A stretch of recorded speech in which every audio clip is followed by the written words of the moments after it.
Today marks 1 year since a deadly tornado devastated the town of Mayfield, Kentucky, causing many there to lose almost everything. I recently returned to that community and spoke to residents coming together to rebuild.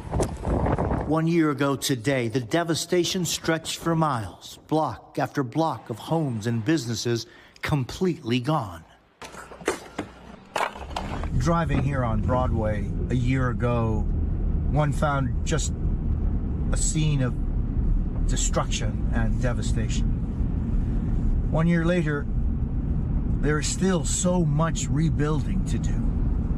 So much remains empty. So many buildings were leveled. Take a look at how much downtown Mayfield has changed a year later. Only a handful of boarded buildings and destroyed structures remain. You live just about a mile and a half from here. Correct, yes. 1 year ago, we spoke with County Commissioner Tyler Goodman, surrounded by rubble. There was a transmission shop on the corner. We met again in the same spot, surrounded by empty lots. There were office buildings, there was a restaurant, there were homes. He says the last year has been about rebuilding and healing. You can rebuild the buildings, you can rebuild the restaurants, the retail spaces, but you can't replace people. The tornado killed at least 88 people across 5 states. I get my picture. You made it. You made it.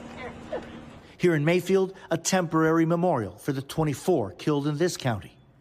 A few blocks away, a tribute to the community's resiliency. The barn is back. We're back. The barn is the first and only restaurant to reopen in downtown Mayfield. The tornado turned it to rubble. And I knew immediately we were going to rebuild. Really? You know, that was not a question. The Valero family also determined to rebuild their lives. We first met them last year after they survived by hiding inside their bathroom. I was thinking that we weren't going to make it. God had his arms around us. But they still can't escape the memory of that night. Does that tornado still hurt you? Yes. When it rains or thunder, I get so nervous, so scared, and I start crying. Everything inside their house was sucked up by the tornado.